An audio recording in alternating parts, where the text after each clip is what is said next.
Hello, it's Jimmy here at O'Reilly's, looking at a Ford Transit Mark 7 front wheel drive. So we're looking at this engine here. It's basically the same as the Ford Transit Custom. It's all the same sort of setup. Okay, this guy's come down from Leicester because he's spent a lot of money on the van. It's had a new EGR valve, lots of different things. We'll go through some of them in a minute. If we start it up, let's have a look. It's in limp mode, and he's got the engine management light on down there. Okay, I'm going to use my launch your tab 3 scan tool, and we'll set up a diagnostic scan.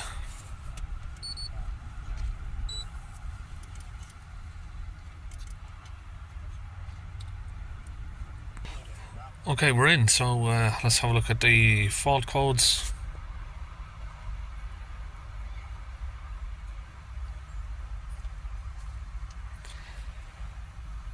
Right, particle filter pressure sensor circuit, exhaust after treatment, fuel injector circuit open.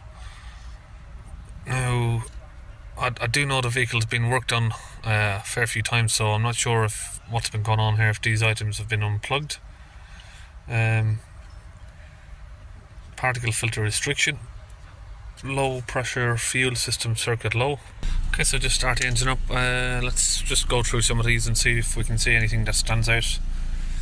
Data stream, I'm going to need to pick, sorry, I was expecting that to just automatically show me all of the fuel stuff. Fuel, let's just select all of them. So it's not the fuel rail, the low pressure fuel system is before it gets to the fuel rail, so like around the fuel filter area, I suppose. I can't see anything that stands out there. Particle filter pressure sensor, let's have a look at that, live data. Okay, we have 0 pressure, let's rev it up. Okay, so that's not working. Exhaust after treatment, don't know what data would come up for this. Just that the DPF's at 233%, but that's not much help. Okay, so it looks like I'm going to have to do a lot of sort of physical checks on everything, because it seems like a lot of stuff's been changed. Now this is the DPF pressure sensor.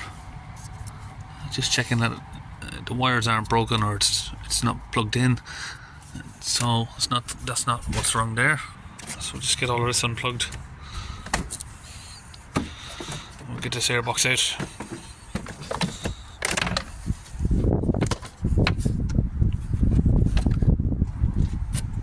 Okay, so while this issue's been going on, it's had a new DPF. You can see there that's aftermarket. It looks rusty already, but it's already had it changed. Trying to sort the problem. Let's get this cover off just to see underneath here that there's nothing particular that points out. He said it's had a new leak off pipes, so all of these pipes that go across the injectors, these have all been replaced. It's also had a new EGR valve, new glow plugs. Now I'm not sure where the low pressure fuel sensor is, but that's the low pressure fuel switch. I don't know if it's talking about that. Maybe they've been messing around with this, you know. I don't know if stuff's been unplugged and then plugged back in. That could set off some of these codes. This is the water temperature sensor down here. That looks like the wires are intact. Okay, so I'm just under the van and trying to have a look, make sure these pipes are all connected or they're not burst, just to see why we're not getting no reading from the sensor. Is it just a dead sensor or what's going on? You can see the new DPF is aftermarket, so they're never as good. Probably would have been better off leaving his original one on there, to be honest. I had a customer recently had one of these fitted. He came down to me and we just put his old one back on, and the van worked fine after that. You can also see there the exhaust gas temperature sensors have been changed. First thing I'm doing is testing the vaporizer, so I've got that hooked up and I'm using a midi vac here. So it looks fine. Vaporizer is working. He said that already has been replaced. Take out the plug from the pressure sensor. let's test that with a multimeter. So we've got 5 volts, middle pin, 5 volts again. Now if I just connect that to the live and we'll test the earth, you can see that's working. Okay, so we can see the pressure sensor plug is working, so it looks like the sensor is dead. So I've got loads of different sensors in here, but I don't think I've got the right one for this vehicle anywhere. No, it doesn't look like it.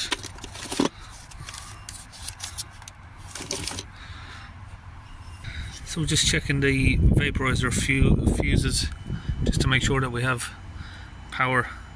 Yeah, sure. Here. Starting route to minutes. So we're getting 14 amps across these fuses, 14 volts, sorry. So you can see all the fuses are working here. So I'm going to clear the fault codes for a minute. And what we're going to do is go and pick a pressure sensor up, and then we'll see what codes come back after picking the pressure sensor up. So it's going to be used as a test drive as well, basically. So we've got, so that's come straight back: exhaust after treatment, fuel injector. So it looks like it's going to need a new vaporizer, because we have power there at the fuse. I'm going to maybe unplug the plug first and confirm that as well. So we've cleared all the rest of these codes, and we're just going to see what comes back. Okay, now for this code here, the customer's told me that it's already had a new vaporizer, and then he's taken the new vaporizer back off, cleaned the old one and put the old one back on.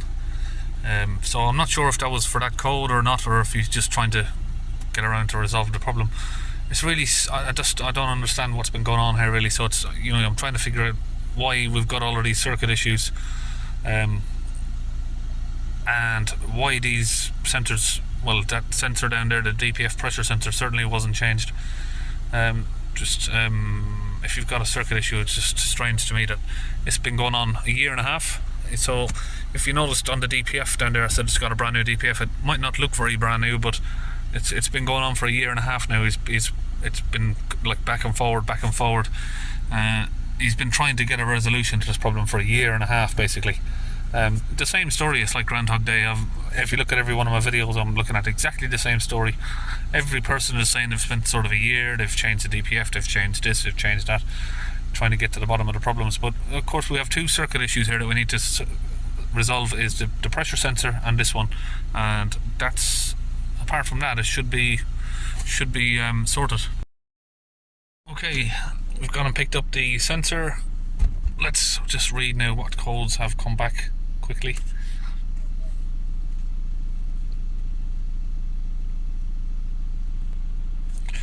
Okay, particle filter pressure sensor circuits come back.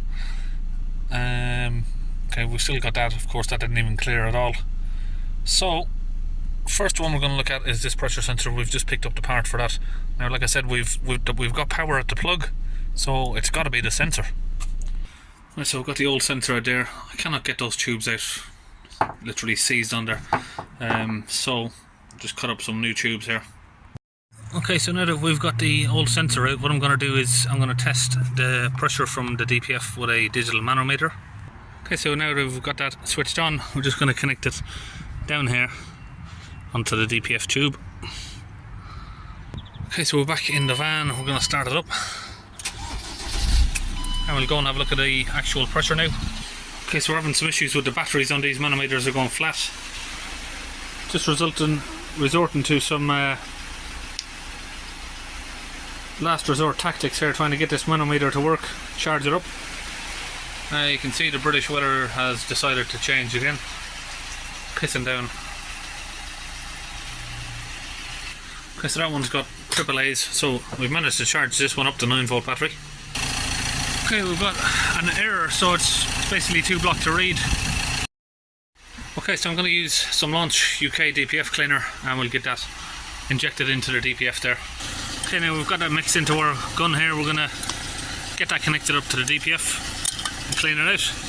Okay, so as I've got the sensor off, I'm going to go straight in from there where the sensor is plugged in. I'm going to, oh, that's come off. Okay, so now that we've got all of the cleaning fluid in there, We've done it with the engine running this time, and if we need to do it again we can, but we're just going to now connect up the sensor. Okay, we're back in the van. Hold the revs up.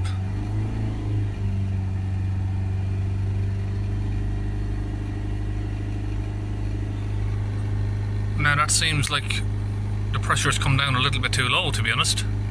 28 millibars, but it is an aftermarket DPF, so it's not going to hold the right pressure. Let's let that idle down.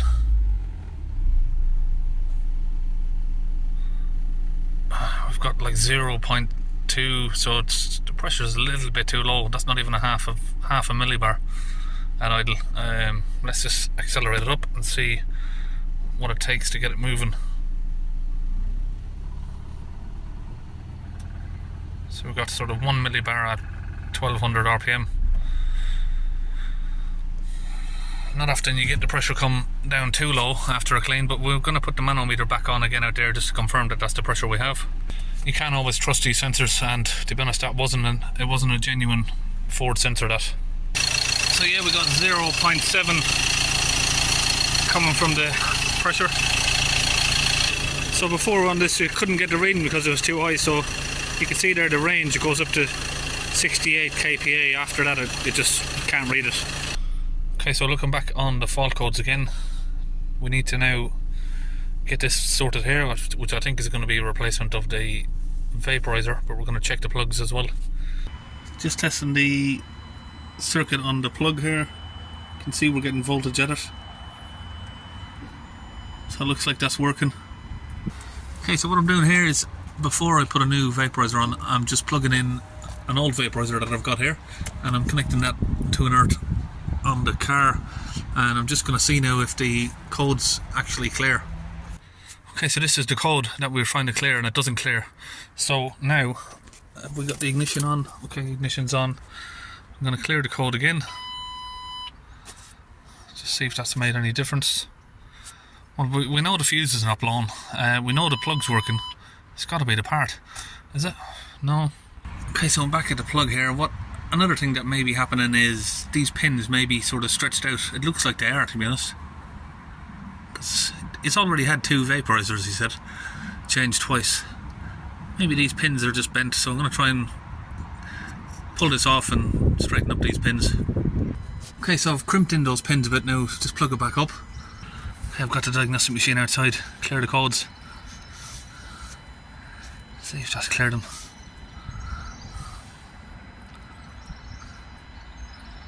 Be just a bad connection. No, it's not cleared, is it? Clear.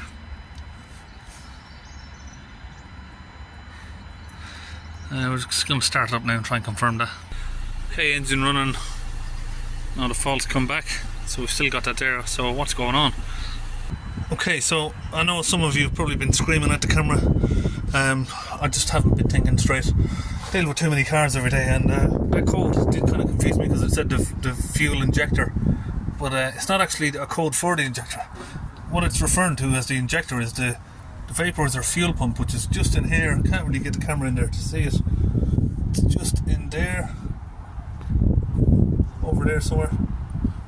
Can't really see it, so I'm going to take out the pins of that plug and just check that as well.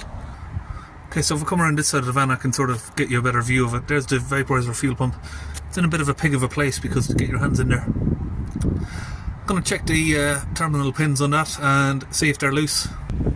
Okay, so having a feel of the plug in there, it feels like I wasn't even plugged in properly, so it wasn't.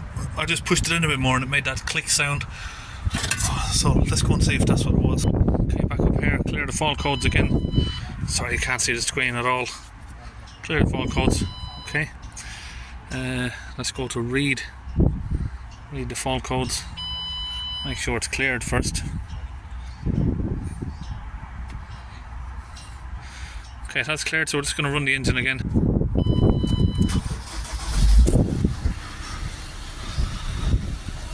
Okay, let's go out of there. Let's do a rescan again.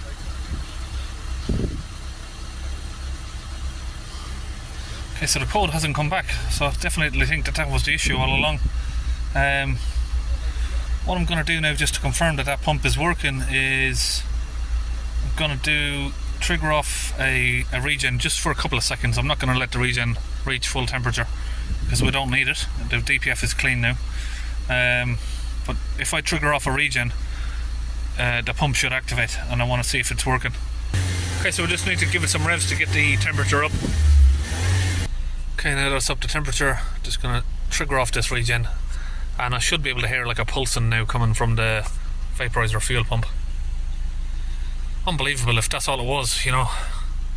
Well, we did have a circuit issue with the pressure sensor as well, but seems like he's had a couple of different vaporizers replaced, just because of maybe that code. That code was a bit confusing now for me at the start. I was assuming it meant the vaporizer injector. Okay, it's burning off a little bit more smoke there. Let's see. Okay, so it's a bit loud under there. I'll be honest, it is really hard to tell. It's a bit loud to tell if it's working. So what I'm going to do is I'm going to reset the particle filter values and see if the DPF now reaches temperature. Reset the values. So that's done. So what that's going to do is reset the calculation of the 230% or whatever that was, and then we're going to tell her it's had a new differential pressure sensor. Then we're going to clear the fault codes. Now I'm going to go to some data stream. We're going to get up the exhaust gas temperature, that one, and the soot now should be reset to 0.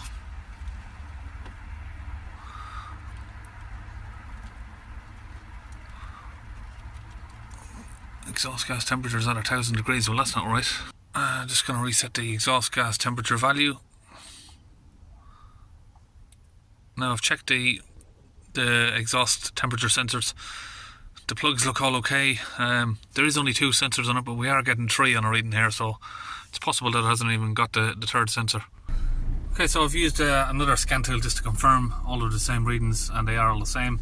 We can see when we drive it that the voltage is pulling down, so we know the temperature sensors 1 and 2 there are working. We can't get no actual live temperature for them.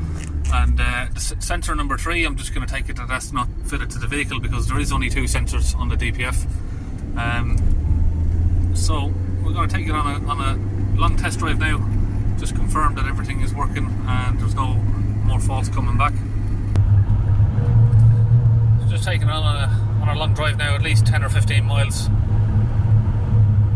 So how these sensors here work is the voltage, the higher the temperature gets, the lower that voltage is going to pull down, so there's more resistance.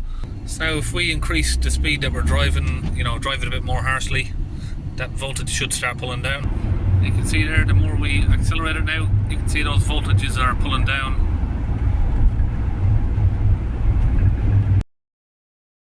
Okay, because we couldn't see an actual live reading of the temperature there, so what I'm going to do now, again to check the vaporizer, is I'm going to activate it from here. Okay, now with that running, I can hear the pump is pulsing down there. You can see the fuel line there pulsing. You can hear it. So that's it after the test drive, after we've confirmed the vaporizer pump is working and the vaporizer. You can see there we have no fault codes, no more engine lights on, so it's all good. Okay, it is very windy outside, so anyway, it looks like this has had the parts cannon chucked at it, but in the wrong areas. Surprisingly, I don't understand how it's got circuit issues for the DPF pressure sensor and no one's changed that, but they've changed the EGR valve, they've changed the glow plugs, they've changed the battery, they've changed the DPF, they've cleaned the DPF twice, they've changed the exhaust gas temperature sensors.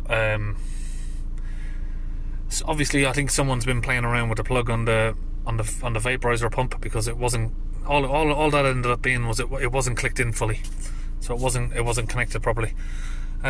So I think we're just about finished on this. So we're making our way back to Leicestershire, and I'll see you in our next video.